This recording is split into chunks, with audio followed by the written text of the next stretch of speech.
रत्तम्मा नारियल की बंडी धकेलते हुए सारा गांव घूमती है।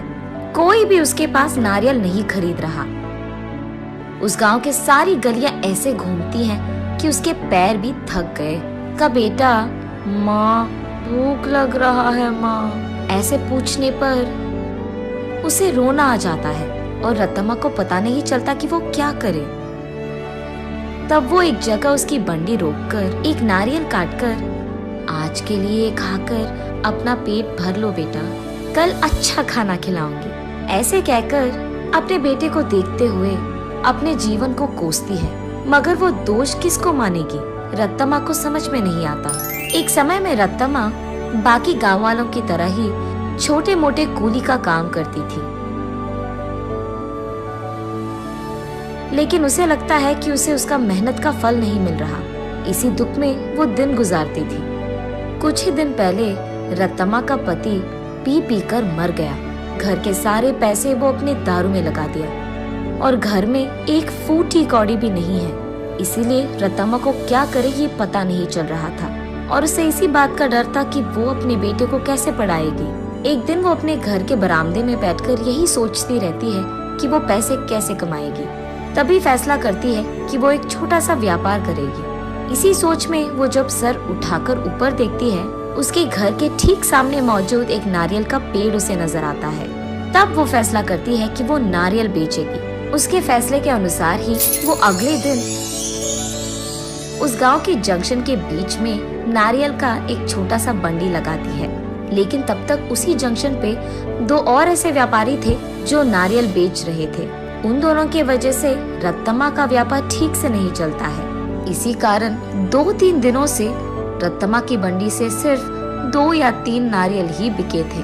बाकी सारे वैसे के वैसे ही रह गए। ये देख निराश होकर रत्तम्मा ये फैसला करती है कि अगर वो गांव के सारी गलियां घूमकर बेचने की कोशिश करेगी तो कम से कम कुछ तो बिक जाएंगे।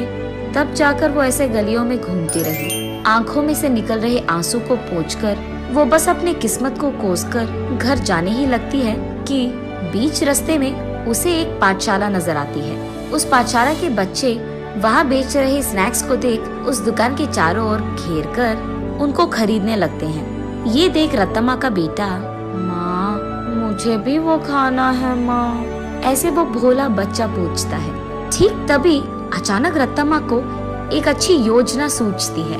तब वो उसके बेटे से ऐसे कहती है, हमारे पास उसको खरीदने के पैसे नहीं है बेटा, लेकिन घर जाते ही मैं तुम्हारे लिए एक बहुत अच्छी मिठाई बनाऊंगी, ठीक है?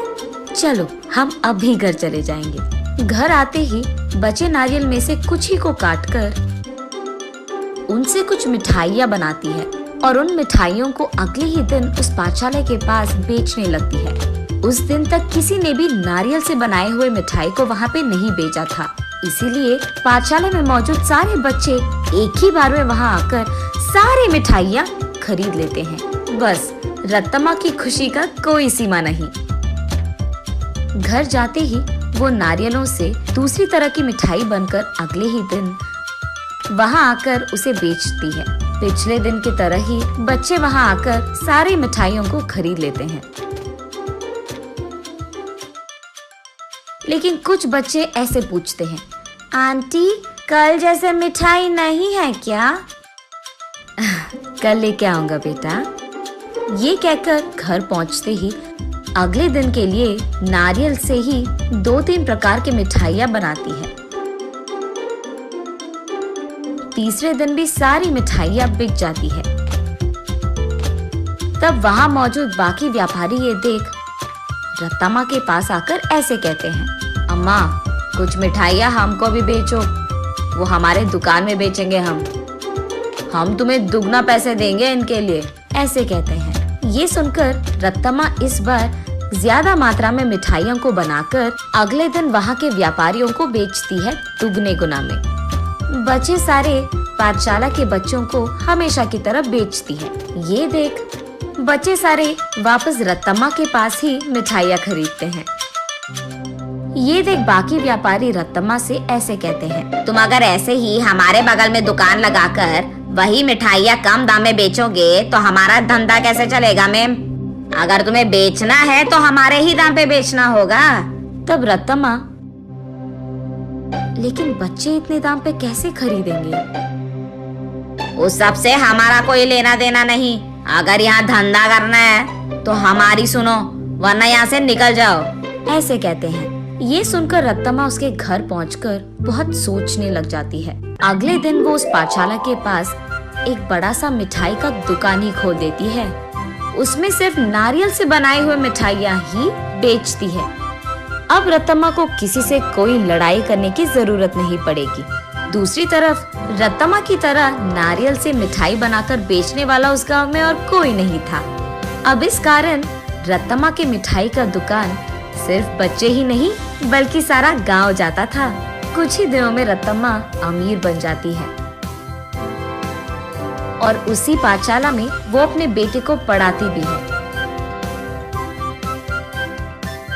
ऐसे प्यार से वो उस नारियल के पेड़ को हर रोज पूछकर पानी डालती थी।